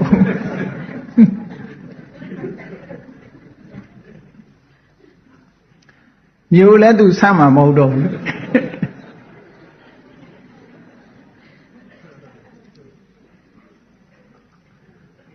အဲ့တော့မုဒ္ဒဝါဒဆိုတာအလွန်ဆိုးတယ်လို့မြတ်စွာဘုရားဟောထားတာရှိတယ်နော် မှန်လားပါဗျာ ဝစီသစ္စာကိုဖယ်ရှားပြီးတော့လိန်တတ်တဲ့ပုဂ္ဂိုလ်ဟာမဟုတ်တာအကုန်လုံးတယ်တဲ့ဘုရားဒီလိုခေါ်ထားတယ်ဝစီသစ္စာကိုကျော်လွှားပြီးတော့လိန်တတ်တဲ့ပုဂ္ဂိုလ်တယောက်ဟာမကောင်းမှုမှန်သမျှအကုန်လုံးတယ်ဧကံဓမ္မအတိတ္တမုတ္တဝါဒိဋ္ဌဇန္တုနောဝိဒိဏပရလောကတနတ္ထိပပံအဂရိယံသူမလုပ်တဲ့အကုသိုလ်မရှိဘူးလို့ပြောတာဘာလို့ဆိုသူကလိန်လိုက်ရင်ပြီးရောလေ မှန်လားပါဗျာ ဖုံးကွယ်လိုက်တာပေါ့အဲ့ဒါကြောင့်မို့တမ္မာဝါစာဆိုတာမလိမ်ဘူးမလိမ်ုံနဲ့ပြီးလားဆိုမပြီးသေးဘူးမှန်တာပြောဖို့လိုသေးတယ်မှန်တာကိုပဲပြောရမယ်အနုဘဗဇက်ပိတ်နေလို့လည်းမဖြစ်ဘူးလေမှန်တာကိုပဲပြောရမယ်လို့ဆိုလို့နောက်ဖရုဒဝါစာကျန်တန်တာတို့ဆဲရည်တာတို့လူတစ်ဖက်သားနားမချမ်းသာအောင်ပြောတာမျိုးဒါဖရုဒဝါစာလို့ခေါ်တယ်လူတယောက်ကိုစိတ်ထဲမှာဒေါသထွက်လာအောင်ပြောတဲ့စကားမျိုးတွေဒါဖရုဒဝါစာပဲအဲ့ဒီဖရုဒဝါစာကိုရှောင်ရမယ်တဲ့ရှောင်ပြီးတော့ကျင်နာတဲ့စကားမျိုးကိုပြောတယ်ချွဲပြောတဲ့စကားမျိုးမဟုတ်ဘူးနော်ကျင်နာတဲ့စကားပြောတာအကျင်နာစကားပြောရမယ်ချိုတာတဲ့စကားမျိုးပြောရမယ်လူဆိုတာချိုတာတဲ့စကားကိုလည်းကြက်သူလည်းကြိုက်ပဲလေ မှန်လားပါဗျာ ကိုအရက်ထဲတောတွေပါလေဆိုဟဲ့သိနာကောင်ကြီးလို့ခေါ်သေးတာဘယ်ကြိုက်မလဲအဲ့လိုပြောလို့ရတော့နော်အဲ့ဒါလိုဟာမျိုးမဟုတ်ဘဲနဲ့ကျင်ကျင်နာနာ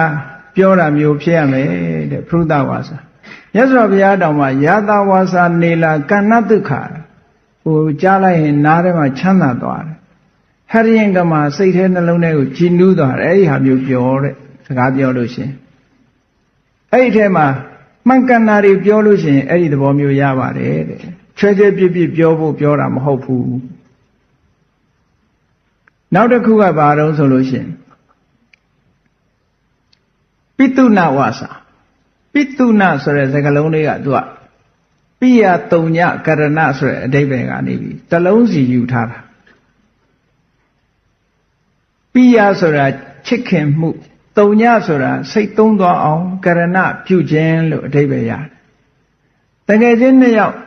တုံးနဲ့တူချစ်ခင်ပြီးတော့အမြဲတမ်းလက်တွဲနေတာသူတို့နှစ်ယောက်ကိုနှစ်ယောက်ကြားမှာချစ်ခင်မှုပြတ်သွားအောင်လုပ်တာမျိုးကိုဒါဂုံးတိုက်တယ်လို့ခေါ်တာ မှန်ပါပါဗျာ လူနှစ်ယောက်တိုက်တဲ့နေတာကိုမတဲ့အောင်ဝင်ပြီးတော့တတ်ရှို့တာပေါ့အဲ့ဒါကိုဂုံးတိုက်တယ်လို့ခေါ်တာ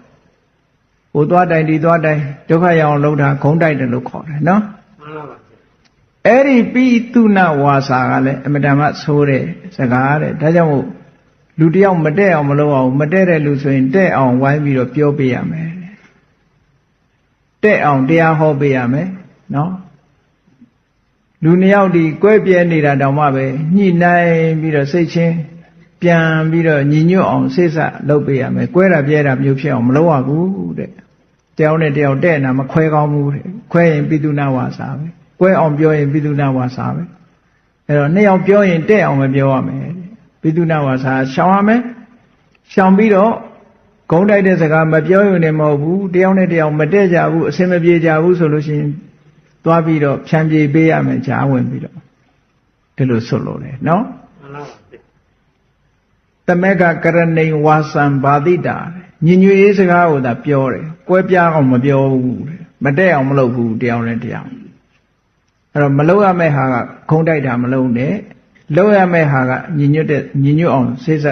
ဆက်တဲ့စကားပြောရမယ်တမ္ပပလာပဆိုတာအကျိုးမရှိတဲ့စကားတွေပြောတာ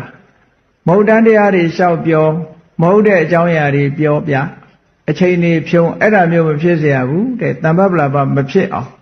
မှန်ကန်တဲ့တရားစကားမျိုးတွေကိုပြောရမယ်အကျိုးရှိတာတွေကိုပြောရမယ်ပညာနဲ့ပတ်သက်တဲ့စကားပြောရမယ်စီးပွားရေးတိုးတက်နိုင်တဲ့စကားမျိုးပြောရမယ်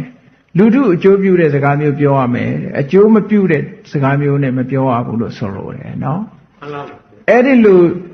တစ်ဖက်ကရှောင်ပြီးတစ်ဖက်ကလှုပ်တာမှတမ္မာဝါစာလို့ခေါ်တယ်ဝစီတုစရိုက်ကိုရှောင်ပြီးတော့ဝစီတုစရိုက်ကိုဆောင်ရမယ်တစ်ဖက်ကရှောင်တယ်တစ်ဖက်ကဆောင်တယ်တမ္မာဝါစာတမ္မကမ္မတဆိုတာလှုပ်ရနဲ့ပတ်သက်တာမှန်ကန်တဲ့လှုပ်ရဆိုတာမှားရွေးတဲ့လှုပ်ရကိုရှောင်ရမယ်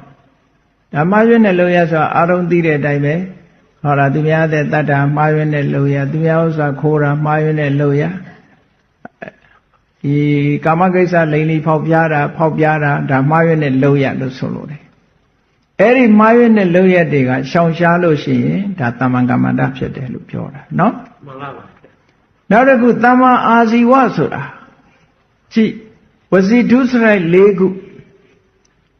ကာယဒုစရိုက်၃ခုအလုံးပေါင်းလိုက်တဲ့အခါ3နဲ့4ဆိုဘယ်လောက်ဖြစ်မှာ9ခုအဲ့ဒီ9ခုနဲ့စီးပွားမရှာရဘူးတဲ့ဒါပြောတာ မှန်ပါပါဗျာ အဲ့ဒီ9ခုနဲ့စီးပွားမရှာဘဲနဲ့အဲ့ဒီ9ခုကလွတ်တဲ့နည်းနဲ့စီးပွားရှာရင်တမ္မာအာဇီဝဆိုပါစို့စီးပွားအတွက်သူများတဲ့တတ်တာမျိုးမလုပ်အောင်အဲ့ဒါဆိုရင်မိစ္ဆာအာဇီဝဖြစ်တယ်ရိုးရိုးတတ်လို့ရှိရင်ဒုစရိုက်ဖြစ်တယ်မိစ္ဆာအာဇီဝမဟုတ်ဘူးကိုယ်စီးပွားရေးအတွက်တတ်တယ်ဆိုလို့ရှိရင်မိစ္ဆာအာဇီဝဖြစ်တယ်အသက်မွေးမှုမှားတယ်လို့ပြောတာ မှန်ပါပါဗျာ ခိုးတာပတ်စံမရှိလို့ကိုယ်စီးပွားရေးအတွက်ခိုးတယ်ဆိုလို့ရှိရင်မိစ္ဆာအာဇီဝဒီပြည့်နည်းနဲ့အပျော်တက်တက်လိုက်ခိုးတာလို့ဆိုလို့ရှိရင်တော့ဒါဒုစရိုက်ပဲဒုစရိုက်ကာမဂုဏ်ကိစ္စနဲ့ပတ်သက်ပြီးတော့အသက်ဝေးဝမ်းကြောင်းတစုံတစ်ယောက်ကပိုက်ဆံပေးပြီးတော့သူတော်ဘာသားမယားဖြတ်စီးခိုင်းတယ်ဆိုလို့ရှိရင်ပိုက်ဆံယူပြီးလုပ်ရင်မိစ္ဆာအာဇီဝကိုယ့်ဘာကိုယ်ဝါသနာပါလို့ဆိုရင်တော့ဒါဒုစရိုက်အဲ့လိုလေးခွဲရမယ်နောက်စကားပြောတာနဲ့ပတ်သက်ပြီးတော့ကြည့်ကိုယ့်ဘာကိုယ်လိန်တဲ့လူကရိုးရိုးလိန်တာဘာရွယ်ချက်မှမရှိဘူးရိုးရိုးလိန်လို့ရှိရင်ဝစီဒုစရိုက်ဖြစ်တယ်ပတ်စံရလို့လိန်လို့ရှိရင်တော့မိစ္ဆာအာဇီဝပါဖြစ်တယ်လို့ဒီလိုမှတ်ပတ်စံရလို့သူအသက်မွေးမှုအတွက်သူလိန်တာလေအေးဟိုလူနှစ်ယောက်တဲ့နေတာမကြည့်ချင်ဘူးသွားခုံတိုက်ရောမင်းငွေ3သိန်းပေးမယ်ဆိုသွားခုံတိုက်လို့ရှိရင်အဲ့ဒါမိစ္ဆာအာဇီဝပဲမင်းဟိုလူသွားဆဲတန်းငါနဲ့မတည့်တဲ့လူရောမင်းပတ်စံ3သိန်းပေးမယ်သွားဆဲရင်အဲ့ဒါမိစ္ဆာအာဇီဝပတ်စံရလို့လှုပ်တာလေ မှန်ပါပါဗျာ တမ္ပပလာပမဟုတ်တန်းတရားတွေသွားပြောကြည့်ဒီလူမျက်စိလေဒုက္ခရောက်သွားအောင်မဟုတ်တာတွေလျှောက်ပြောစမ်းဆိုသွားပြီးပတ်စံပေးလို့လုပ်လို့ရှင်အဲ့ဒါမိစ္ဆာအာဇီဝရိုးရိုးပြောလို့ရှင်ရိုးရိုးဝစီဒုစရိုက်ပဲအဲ့ဒါလို့ခွဲခြားရမယ်ကဲပေါင်းလိုက်တဲ့အခါကျတော့ဒုစရိုက်9ပါးပါပဲဒုစရိုက်9ပါးကို ဒီအသက်မွေးမှုအတွက်သုံးချလို့ရှိရင်မိစ္ဆာအာဇီဝဖြစ်တယ်အဲ့ဒါအသုံးမချဘဲနဲ့ရှောင်ကျင်လို့ရှိရင်တမ္မာအာဇီဝဖြစ်တယ်ဒါကိုဝိရတိစေတသိက်၃ခုလို့ပြောတာနော်မှန်လားပါဗျာဝိရတိစေတသိက်၃ခုကလည်းပဲရှောင်ကျင်ရတာကဒုစရိုက်ရှောင်ကျင်တာဖြစ်သောကြောင့်သူ့ရဲ့အာယုံကဒုစရိုက်ကိုအာရုံပြုပြီးတော့ရှောင်ကျင်တာဖြစ်သောကြောင့်အာယုံကတစ်ခုစီမတူဘူးမတူသည့်အတွက်ကြောင့်မဟာကုသိုလ်စိတ်မှာရှင်တွဲတဲ့အခါမှာတစ်ခုစီတစ်ခုစီဒါဖြစ်လို့ရတယ်တဲ့၃ခုလုံးပြိုင်ဖြစ်လို့မရဘူးသို့သောမက်စိတ်ထဲမှာပါတဲ့အခါကျတော့မက်စိတ်ကမကောင်းတာတွေအလုံးကိုတပြိုင်နဲ့ဖယ်ရှားပစ်တာဖြစ်သောကြောင့်မက်စိတ်မှာကျတော့၃ခုစလုံးတွဲလို့ရတယ်လို့ပြောတာနော်မှန်ပါပါဗျာကဲကောင်းပြီနောက်ဘာကြံသေးတုံဆိုတော့ပဉ္စိန်တရေဆိုတာတစ်ခုကြံတယ်အဲ့ဒါအမောဟဒီအစဉ်ကိုဘာလို့လှုပ်ထားတာတုံးဆိုတော့စိတ်နဲ့ရှင်တွဲပြီးတော့ပြတဲ့အခါမှာလွယ်အောင်လို့ဆိုပြီးခွဲထားတာဒါကဲနောက်ဆုံးကအမောဟအတိညာဏ်မတွေ့ဝေခြင်းဝိဇ္ဇာ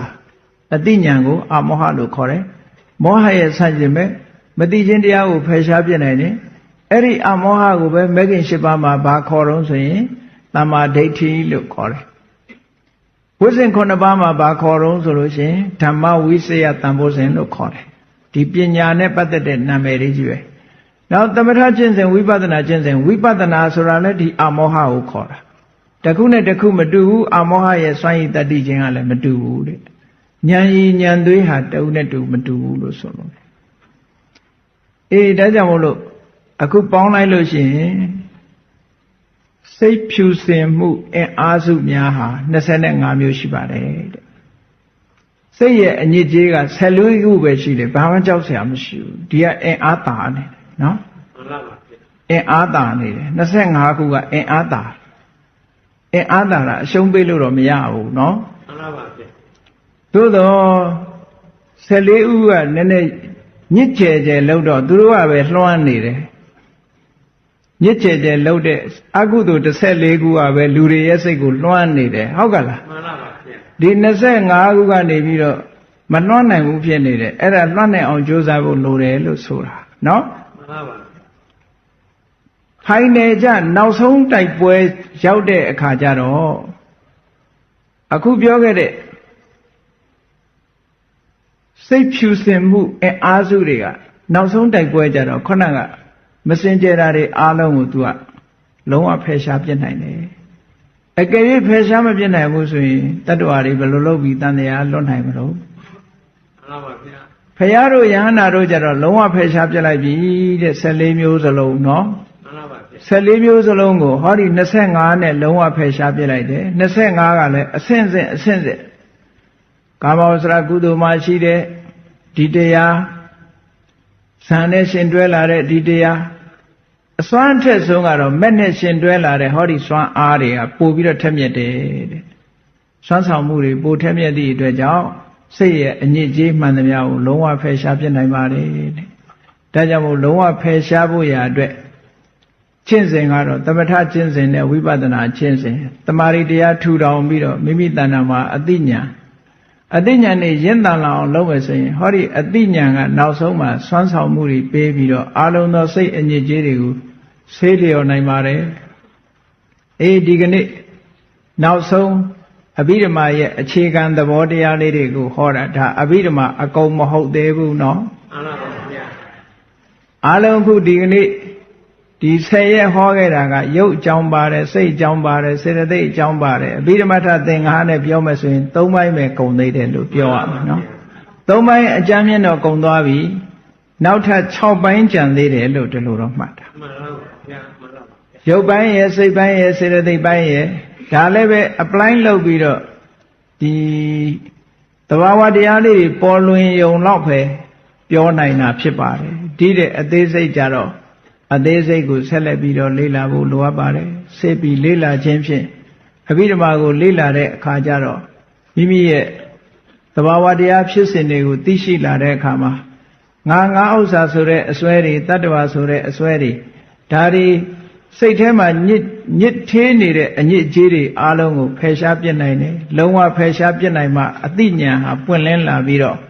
နိဗ္ဗာန်ချမ်းသာကိုကိုယ်စီကိုယ်ငါမျက်မှောက်ပြုနိုင်ကြမှာဖြစ်တယ်လို့ယုံကြည်ပြီး အသိဉာဏ်တွေရရှိအောင်ကြိုးစားအားထုတ်နိုင်ကြပါစေကုန်သတည်း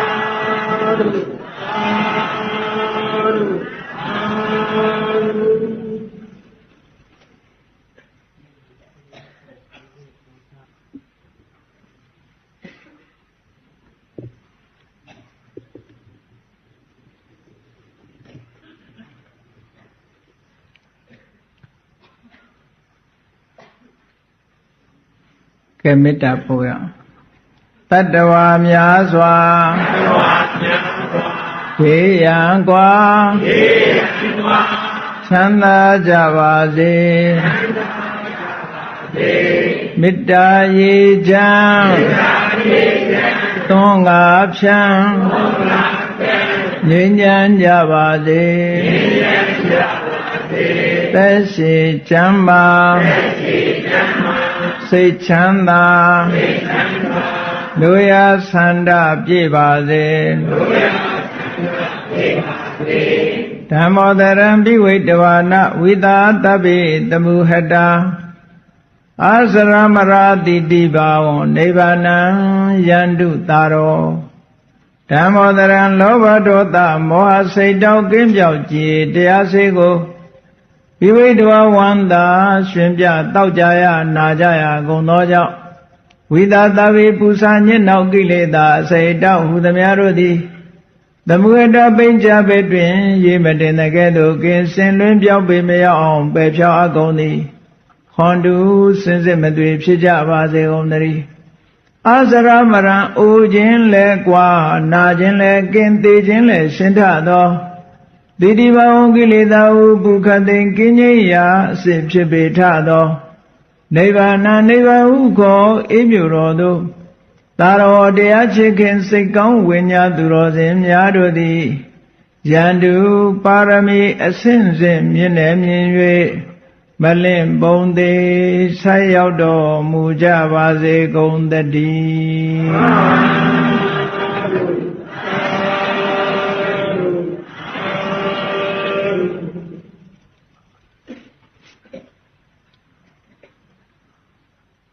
ကဲရည်စက်ချရအောင်နော်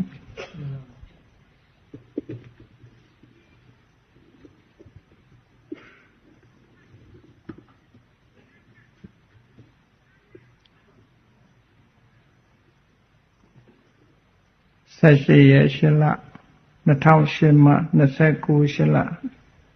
2008 10ရက်ညအထူးတရားပွဲတွင်အများပေါင်းစုကောင်းမှုဓမ္မပူဇာဝတ္ထုမှာ16သိန်း15000ကျပ်တည်တည်ပါဗျာတရားပွဲ10ရက်တရားပွဲအလူရှင်များဤတရားအလှူနှင့်အများပေါင်းစုကောင်းမှုဓမ္မပူဇာကိုရေဆက်သွန်းချအမြတ်ပေးဝေပါယံလို့ဆိုရအားလုံးလိုက်ပြီးတော့ကဲဆိုလိုက်ကြအောင်နော်အရှင်ဖယားဖယားတပည့်တော်တို့သည်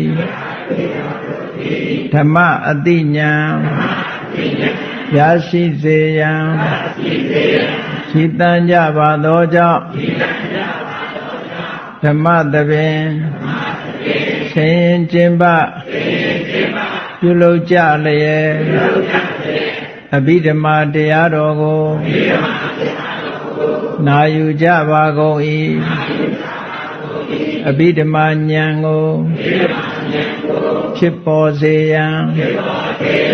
ရှိတန်ကြလျက်ဓမ္မဒါနအမတဒါနတရားအလှူတော်ကိုပေးလူကြပါကုန်၏တရားတော်မြတ်ကိုရိုသေစွာနာယူကြလျက်တရားတော်လာသည့်အတိုင်းရှင်းကြံကြိုးကုပ်အထောက်ကြပါကုန်၏ယနေ့ယခုအာထုပ်ပြုလို့ရသောဒီကောင်းမှုသည်ဒုက္ခခတ်သိမ်းချုပ်ငြိမ်းရာမှန်ဉာဏ်နိဗ္ဗာန်သို့ရောက်ရရောက်ကြောင်းတ ဓမ္မအသိဉာဏ်ကောင်းကိုရရှိကြပြီလင်နိဗ္ဗာန်မဲ့ဖို့ကိုမျက်မှောက်ပြုနိုင်ရပါလိုကုန်၏ဤကောင်းမှု၏အဖို့ဘာကကိုအမိအဖာအဖို့အဖွာဆရာသမားမစပြေကဘာသူကဘာသာလူနတ်မြမတတ္တဝအများတို့အားအမြအမြဝေငှပါကုန်၏ကုသိုလ်အမြကိုယ်စီရကြကုန်သည်ဖြစ်၍ကိုယ်စိတ်နှပြချမ်းသာကြသည်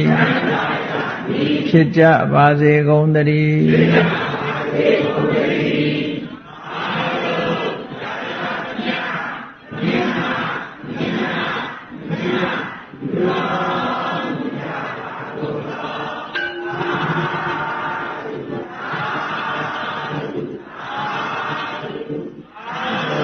ကြာကြာလည်းများအများအများ